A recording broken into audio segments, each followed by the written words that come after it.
আর নবী আপনার নবী দয়ার নবী মিরাজ থেকে আসার পরে মানুষগুলো পাগল হয়ে গেছে দেখার জন্য। আল্লাহর নবী প্রথমেই বললেন আমার বিলাল কোথায়, আমার বিলাল কোথায়। সুবহানাল্লাহ। সব লোকজনগুলো সাহাবীগুলো কইতেছে হয়তো আল্লাহর নবী আগে আমাকে ডাক দেবে, আল্লাহর নবী হয়তো আবু বকরকে ডাক দেবে, আল্লাহর নবী হয়তো উসমানকে ডাক দেবে। আল্লাহ আল্লাহ আল্লাহ, আল্লাহর নবী হয়তো আগে উমরকে ডাক দেবে, কিন্তু না না না, কালো সাহাবী, এতিম সাহাবী, যার কোনো বংশ পরিচয় নাই। ও যুবক ভাই, দিলটা নরম করে দেন, চোখের পানি ফেলাইতে পারেন কিনারে মুসলমান। কারণ আল্লাহর নবী সাল্লাল্লাহু আলাইহি ওয়াসাল্লামের সাহাবী বিলাল পিছনের কাতারে বসে আছে, কারণ সে জানে আমার কোনোদিনও ডাক দেবে না আল্লাহর নবী, কারণ আমি খুব গরিব সাহাবী, আমারে ডাক দেবে না। কিন্তু আল্লাহর নবী যখন চেয়ারে বসলেন, সাহাবীদের সামনে প্রথমেই ডাক দিলেন, ইয়া বিলাল, ইয়া বিলাল, তুমি কোথায়, আমার সামনে আসো। ও বিলাল, তোমার জন্য খুশির সংবাদ আছে। তুমি কি এমন আমল করো, আমি যখন জান্নাতের মধ্যে জিবরিল আমিনকে নিয়ে ঘুরছিলাম তখন তোমার হাঁটার আওয়াজ আমার কানে গেছে, তোমার আজানের আওয়াজ আমার কানে যায়। কারণটা কি? ও বিলাল, তুমি কি এমন আমল করো? ও মুসলমান ইমানদার, খুব খেয়াল করে কথাগুলো শুনতে হবে। বিলাল রাদিয়াল্লাহু তাআলা আনহুর আমল আল্লাহর কাছে এত পছন্দনীয় হয়ে গেল। বিলাল রাদিয়াল্লাহু তাআলা আনহু কয়, ও পয়গম্বর, আমি তেমন ভালো কোনো আমল করতে পারি না ও পয়গম্বর, কিন্তু কতটুকু কথা বলি, আমি যাই করি আপনার সন্তুষ্টির জন্য করি, আমার মালিকের সন্তুষ্টির জন্য করি। সুবহানাল্লাহ। বলে কি আমল করো বলো? বলে না হঠাৎ করে বলে ফেলছে, আমি ওযু করি, ওযু করার পরে তাহিয়াতুল ওযু, মসজিদে ঢুকে আমি আগে 2 রাকাত 4 রাকাত নামাজ পড়ি, নফল নামাজ পড়ি। ও মুসলমান, তোমরা কি জানো কি? বিলাল রাদিয়াল্লাহু তাআলা আনহু থেকে বুঝতে পারলাম ফরজ নামাজের ফাঁকে ফাঁকে যে নফল নামাজগুলো আছে এগুলো আদায় করবেন। মসজিদে যায় না পারেন, ঝামেলা করার দরকার নাই, কারোর সাথে বাড়িতে এসে নফল নামাজগুলো পড়বেন। কথা বলেন ঠিক কিনা? আর আল্লাহর কাছে ডাক দিয়ে কইবেন, আল্লাহ তুমি আমাকে মাফ করে দাও, মাফ করলু তোমার দরওয়াজায় থাকবো, মাফ না করলু তোমার দরওয়াজায় থাকবো, কারণ তোমার দরওয়াজা ছাড়া ভিন্ন কোনো নাজাতের দরওয়াজা নাই। মা খালাকতুল জিন্না ওয়াল ইনসা ইল্লা লিয়াবুদুন।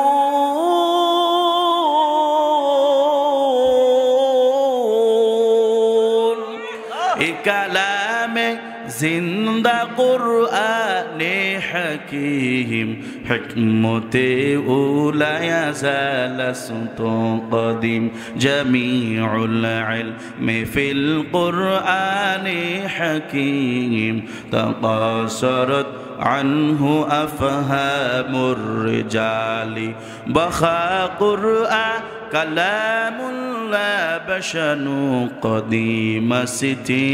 কদিনাসিতি নইনু। দুনিয়াতে আল্লাহ পাঠিয়েছে কিসের জন্য? এবার আওয়াজ করে বলতে হবে, কিসের জন্য? ওই যে আল্লাহ আগে পাঠিয়েছেন জিন জাতিকে, জিন জাতি আল্লাহর সাথে নাফরমানি করেছেন, আল্লাহ এরপরে পাঠিয়েছেন মানুষকে, ইনসানকে। ও মানুষ, তোমরা কিন্তু আল্লাহর সাথে নাফরমানি করিও না। এখন তো বর্তমান সময়ে দেখা যায় জিন জাতির চাইতো মানুষ জাতি আল্লাহর সাথে বেশি বেশি করে নাফরমানি করে। কথা বলেন ঠিক কিনা? ভাইরা আমার, খুব খেয়াল করে কথাগুলো শুনতে হবে আর বুঝতে হবে। আল্লাহ পাক রব্বুল আলামিন বললেন, ও দুনিয়ার মানুষ, জাহান্নামের আগুনের কথা ভয় করো। আমি আল্লাহকে ভয় করার আগে আমার আযাবকে ভয় করো। কথা বলেন ঠিক কিনা? কারণ আমি আল্লাহ যত বড়,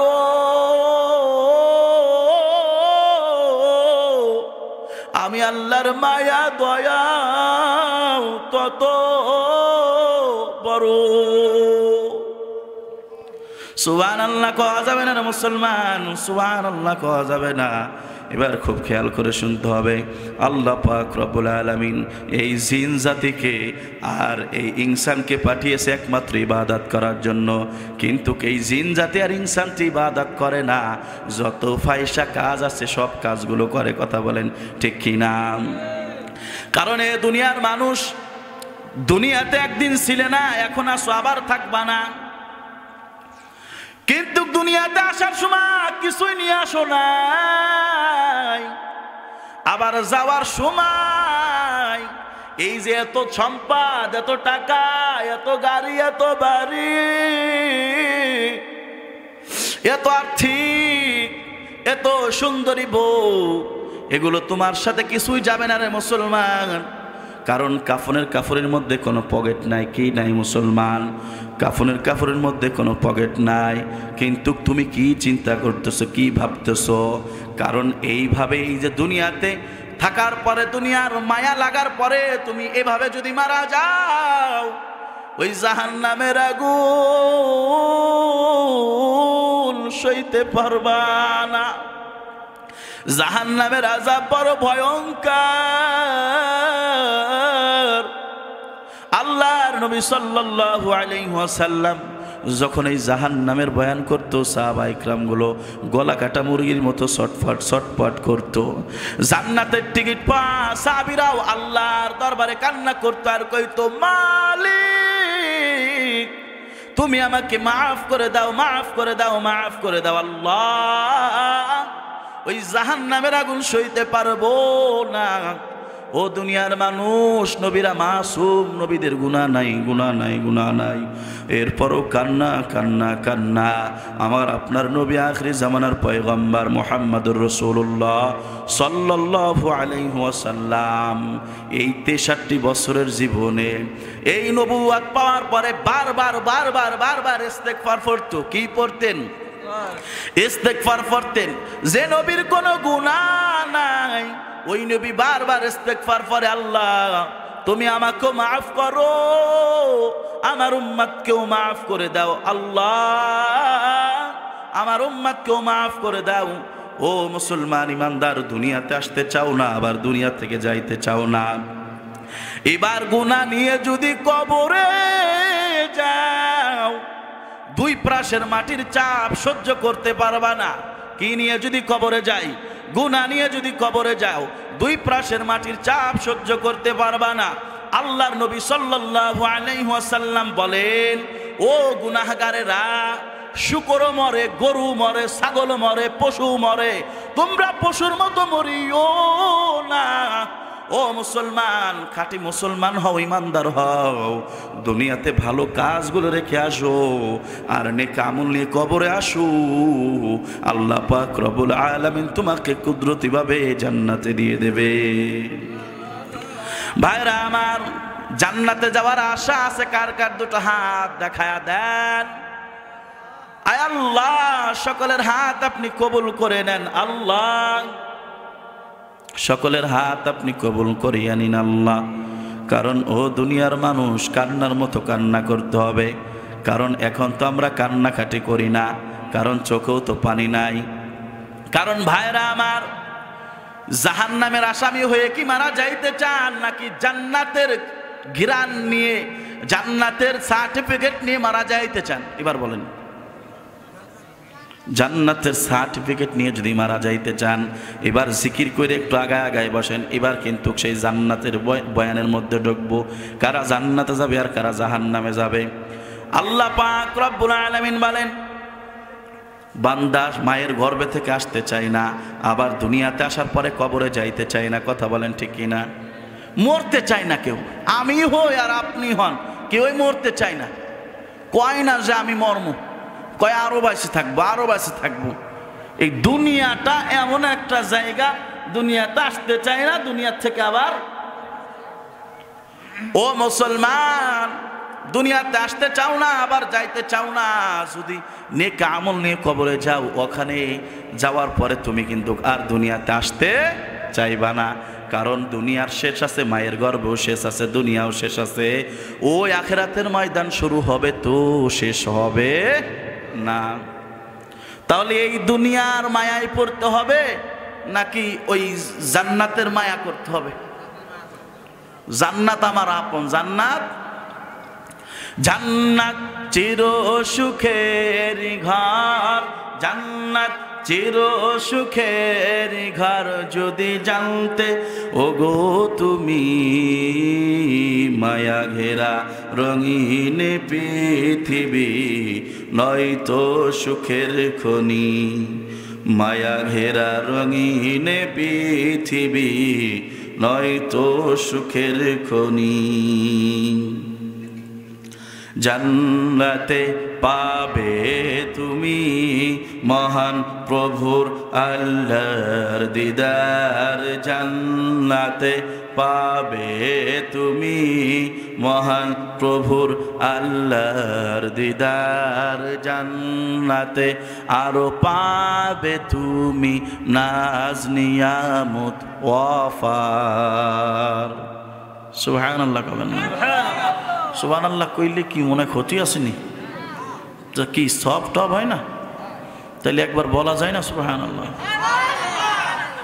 আল্লাহ পাক রব্বুল আলামিন বলেন একবার সুবহানাল্লাহর বিনিময় বান্দার জন্য জান্নাতের বাগানের ভিতরে এত বড় ফলের বাগান করে দেয়া হয়। একটা দ্রুত ঘামে গুড়া যদি 500 বছর দৌড়ায়, বাগানের এক মাথা থেকে অপর মাথা গিয়ে শেষ করতে পারবে না। একবার সুবহানাল্লাহর বিনিময় আল্লাহ পাক বলেন ও নবী গো,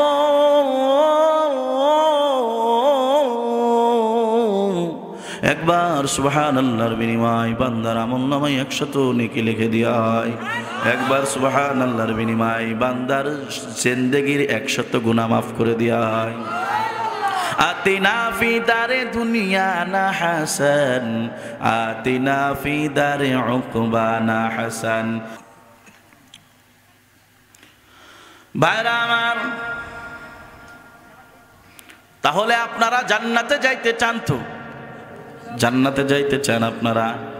তাহলে জান্নাতে যদি যাইতে চান তাহলে ওমা খলাকতুল জিন্না ওয়াল ইনসা ইল্লা লিয়াবুদুন, কার ইবাদত করতে হবে? কার ইবাদত? আল্লাহর ইবাদত করতে হবে। কারণ আমি যা করিব যা করিব যা করিব কার সন্তুষ্টির জন্য করব? আমার সব ইবাদত হবে কার লাভের জন্য? ইন্না সলাতি ওয়া নুসুকি ওয়া মাহইয়ায়া ওয়া মামাতি লিল্লাহি রাব্বিল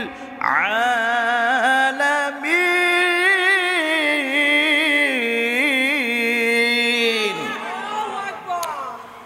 আমার জান, আমার মাল, আমার কুরবানি, আমার রোজা, আমার হজ, আমার সব ইবাদত কার জন্য হইতে হবে?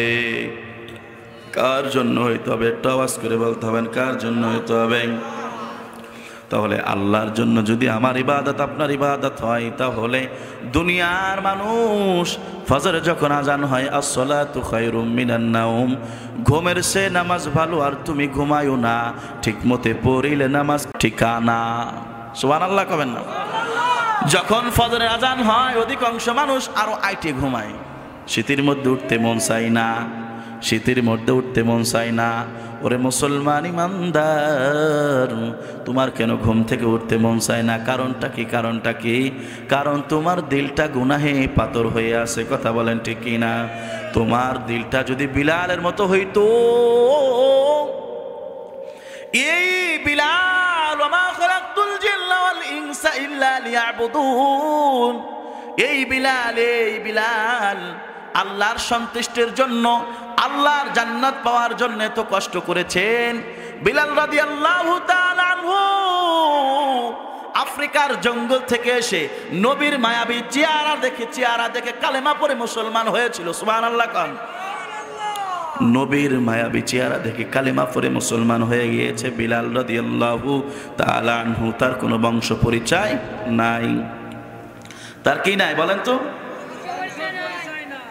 তার বংশ পরিচয় নাই। কারণ মুসলমান ইমানদার আমাকে বংশ পরিচয় থাকতেও তো ঈমানও নাই আমলও নাই। কথা বলেন ঠিক কি না? ঈমানও নাই আমলও নাই, খালি আমার হাতের দ্বারাই মানুষের ক্ষতি, আমার জবানের দ্বারাই মানুষের ক্ষতি, আমার চোখের দ্বারাই মানুষের ক্ষতি, আমার অঙ্গ প্রত্যঙ্গ দ্বারাই মানুষের ক্ষতি। কথা বলেন ঠিক কি না? বিলাল রাদিয়াল্লাহু তাআলা আনহু এই আয়াতের উপরে আমল করতে গিয়া, আল্লাহর রসুলের উপরে এবং আল্লাহর উপরে আমল করতে গিয়া জীবনের সব শরীর আল্লাহর রাস্তায় কুরবানি করেছেন। কথা বলেন ঠিক কিনা? এত বাধা, এত বাধা, এত বাধা, এত বাধা, এত পরীক্ষা, এত পরীক্ষা, এরপরও জবান দিয়ে কালেমা সারে না ইলাহা ইলাহা ইল্লাল্লাহু মুহাম্মাদুর রাসূলুল্লাহ সাল্লাল্লাহু আলাইহি ওয়াসাল্লাম। ভাইরা আমার, বিলাল রাদিয়াল্লাহু তাআলা আনহু এত আমলিয়াত একজন ব্যক্তি ছিলেন, নবীজির সাহাবী, এত দামি সাহাবী বিলাল। মানুষ যতই কালো থাক না কেন, হাতের তালু পায়ের তালুটা সাদা থাকে। কথা বলেন ঠিক কিনা? একটু পরিষ্কার থাকে। কিন্তু এই বিলাল রাদিয়াল্লাহু তাআলা আনহু, তার হাতের তালুটাও কালো, তার পায়ের তালুটাও কালো, কিন্তু কো মুসলমান, তিনি এত দামি ছিলেন, এত দামি ছিলেন। আল্লাহর নবী বলেন, বিলালের সিনাটা যদি ফাড়ে দেখা হইতো, সিনাটা ফেরে দেখা হইতো, মানুষের কলবের মধ্যে ঝামেলা থাকতে পারে, কিন্তু বিলালের কলবটা এত সাদা, এত সাদা, দুধের মধ্যে ভেজাল থাকতে পারে, বিলালের কলবটার মধ্যে ভেজাল নাই।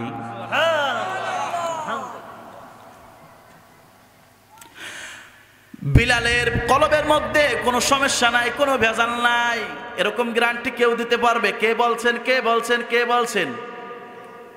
আল্লাহর নবী বলছেন। আল্লাহর নবী বলছেন। বলে কেমন ভাবে বলছেন? আল্লাহর নবী সাল্লাল্লাহু আলাইহি ওয়াসাল্লাম বুরাকের মাধ্যমে যেদিন মিরাজ করার জন্য গিয়েছিলেন, কোথায়? বুরাকের মাধ্যমে আল্লাহর নবী মিরাজে গিয়েছিলেন। আল্লাহর নবীর সাথে ছিলেন জিবরাইল আলাইহিস সালাতু ওয়াস সালাম। রাহাবার হয়ে ঘুরে ঘুরে ঘুরে ঘুরে দেখাচ্ছিলেন এটা জাহান্নাম, এটা জান্নাত। সুবহানাল্লাহ বলেন। এবার কিন্তু কথাগুলো খুব খেয়াল করে শুনতে হবে। এটা জান্নাত, এটা জাহান্নাম, এই টাকা হাউজে কাউসার, এই জায়গা এই আছে তা আছে, এভাবে নবীকে সফর সঙ্গী হয়ে ঘুরে ঘুরে দেখাচ্ছিলেন জিবরিল আমিন। হঠাৎ করে আমার নবী বলেন, ও জিবরিল, আমাদের কাছে আর কেউ কি আসেনি? কয় না না না, কেউ তো নেই। কিন্তু আল্লাহর নবী সাল্লাল্লাহু আলাইহি ওয়াসাল্লাম বলেন, আমার তো মনে হয় আমি আর আপনি শুধু এখানে নাই, আর একজনের হাঁটার আওয়াজ আমার কানে আসতেছে। সুবহানাল্লাহ কবেন না? আর একজনের পায়ে হাঁটার আওয়াজ আমার কানে আসতেছে। ও জিবরিল, আর একজন কিরা? জিবরিল আমিন মিসকি মিসকি করে হাসে আর কয়, ও পয়গম্বর,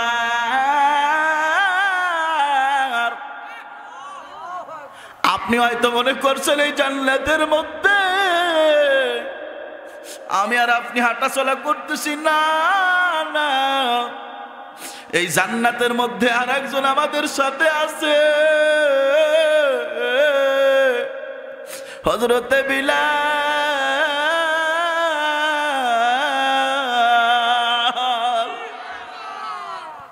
আমার ভাইরা, আমার বন্ধুগণ, খুব খেয়াল করে শুনতে হবে। আল্লাহর নবীর চোখ দিয়ে পানি চলে আসলো। বিলাল কি এমন আমল করেছে আমার সাথে চলে আসলো? ভাইরা আমার, খুব খেয়াল করে কথাগুলো শুনতে হবে। আল্লাহর নবী সাল্লাল্লাহু আলাইহি ওয়াসাল্লামের মিরাজ শেষ হয়ে গেলেন। আবার বুরাকের মাধ্যমে আল্লাহর নবী সাল্লাল্লাহু আলাইহি ওয়াসাল্লাম চলে গেলেন। আল্লাহর নবী বার মসজিদে নববীর মধ্যে বসে মিম্বরের পর বসে ওয়াজ করতেছে। সুবহানাল্লাহ কান। সব সাহাবাগুলো আল্লাহর নবীর কথা শোনার জন্যে আগ্রহ হয়ে বসে আছেন, খুব আশা নিয়ে বসে আছেন। আল্লাহর নবী কি দেখে আসছেন আমাদেরকে এসে জানাবে। সুবহানাল্লাহ। আর বাতিল যারা বাতিল ছিল, আবু জেহেল আবু লাহাবের স্ত্রী উম্মে জামিলা ওই মসজিদের কর্নারে দাঁড়ায় দাঁড়ায় শুনতেছে আল্লাহ নবীর ওয়াজ শুনে। উম্মে জামিলা কয় আল্লাহ নবী পাগল হয়েছে, এই জাতু পাগল হয়ে গিয়েছে, কিভাবে আবার আল্লাহর কাছে গেছে মিরাজ করার জন্যে। নাউজুবিল্লাহ বলেন। হাকিকত সে তো দুনিয়া বেখবর হাই, দুনিয়া কে নুমাইশ পর নজর হাই। নমি গোয়াম কে আজ দুনিয়া জুদা বাস, বহর গারে কে বাসি বা খুদা বাস। জিশতে দুনিয়া আজ খুদা গাফিল বুদান, নই কামাশু নুকরাহু পর জিন্দে জন আবুদার কশতি হালাকে কশতিয়াস। ভাইরা আমার, আল্লাহর নবী কথা বলবেন, সমস্ত সাহাবা ইকরাম গোলাকার হয়ে বসলেন। আল্লাহর নবী মিরাজ শেষ করে আসলো। আল্লাহর নবীর কথা শোনার জন্য মানুষগুলো পাগল হয়ে গিয়েছে। আল্লাহর নবী বারবার বললেন, ও সাহাবা ইকরাম তোমরা একটু থামো থামো থামো থামো, স্থির হও স্থির হও, তোমাদেরকে আমি কথা শোনাবো। কথার কথা আমাদের আজহারি ভাই দেশ থেকে যখন মালয়েশিয়ায় চলে গিয়েছিলেন, কয় বছর পরে দেশে আসলেন।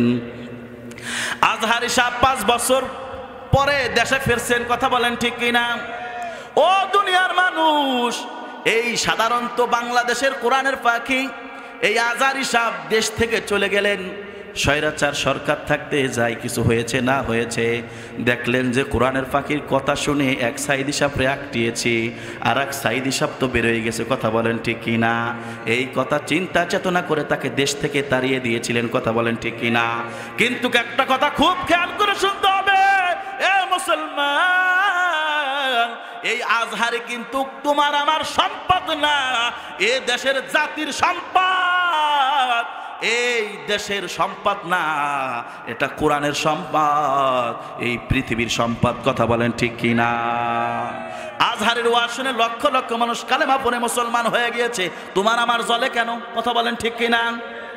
ও মুসলমান ইমানদার, আমি যে কথা বুঝাইতেছি, আল্লাহর নবী মিরাজ থেকে আসার পরে সাহাবায়ে কিরাম পাগল হয়ে গেছেন। ওই দূর দূরান্ত থেকে লোকজন এসে হাজির হয়ে গেছেন যে আল্লাহর নবী সাল্লাল্লাহু আলাইহি ওয়াসাল্লামের কথাটা শুনবো। আল্লাহর নবী কি দেখে আসলেন, জান্নাতের কি অবস্থা, জাহান্নামের কি অবস্থা।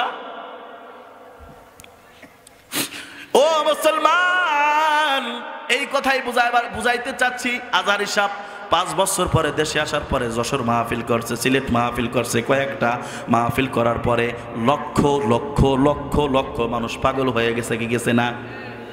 ও মুসলমান, যদি বলা হয়তো লাখ লাখ টাকা টিকিট কেটে তার ওয়াজ শুনতে হবে, তাও মানুষ টিকিট পাইতো না, টিকিট ফুরোয় যাইতো, কথা বলেন ঠিক কিনা? এগুলো তো আমাদের গর্ব করা উচিত। কারণ কিনা মুসলমান, কারণ মানুষ মাত্র ভুল থাকতে পারে। অনেকে কয় অমুক হুজুরগার আমরা দেখতে পারি না, তমক দেখতে পারিনি, এই দেখতে আরে কেদা সরাসরি করতে করতে আজকে ইসলাম সংসদে জ্বলতেছে না, কথা বলেন ঠিক কিনা? সবার এক হইতে হবে, সবার ঐক্য হইতে হবে।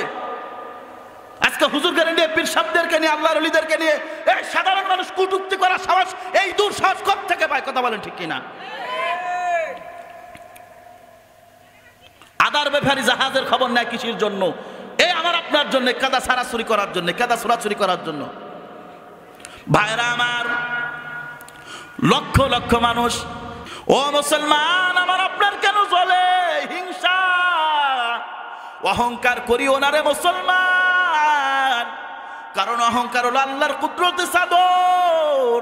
কারণ তুমি অহংকার করো না, তুমি স্বয়ং আল্লাহর কুদরতের চাদর নিয়ে টানাটানি করো। ঠিক কর না কে, কারণটা কি? আরে ঠিক কইলেও ঠিক, না কইলেও ঠিক। ভাইরা আমার, খুব খেয়াল করে শুনতে হবে। আজহারি সাহেব 5 বছর পরে দেশে আইছে, তাই মানুষ পাগল হয়ে গিয়েছে দেখার জন্য। আর আমার নবী, আপনার নবী, যে নবীকে না বানাইলে কোনো হুজুর রে বানাইতো না, কথা বলেন ঠিক না? আমার নবী, আপনার নবী, দয়ার নবী, মিরাজ থেকে আসার পরে মানুষগুলো পাগল হয়ে গেছে দেখার জন্য। আল্লাহর নবী প্রথমেই বললেন, আমার বিলাল কোথায়, আমার বিলাল কোথায়? সুবহানাল্লাহ।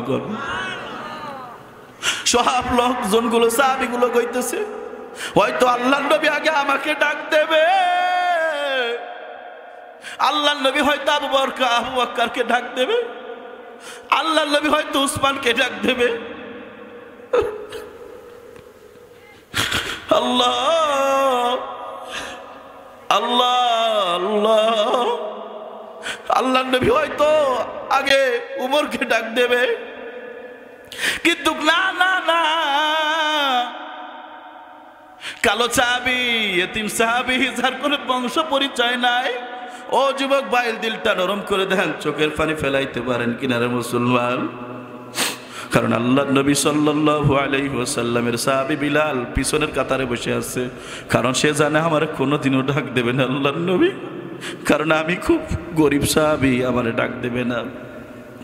কিন্তু আল্লাহ নবী যখন চেয়ারে বসলেন, সাহাবীদের সামনে প্রথমেই ডাক দিলেন, ইয়া বিলাল,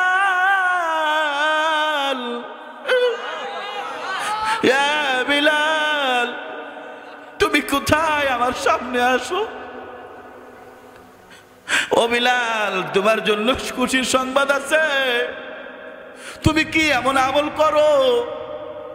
আমি যখন জান্নাতের মধ্যে জিবরিল আমিনকে নিয়ে ঘুরছিলাম, তখন তোমার হাঁটার আওয়াজ আমার কানে গেছে, তোমার আজানের আওয়াজ আমার কানে যায়। কারণটা কি? ও বিলাল, তুমি কি এমন আমল করো?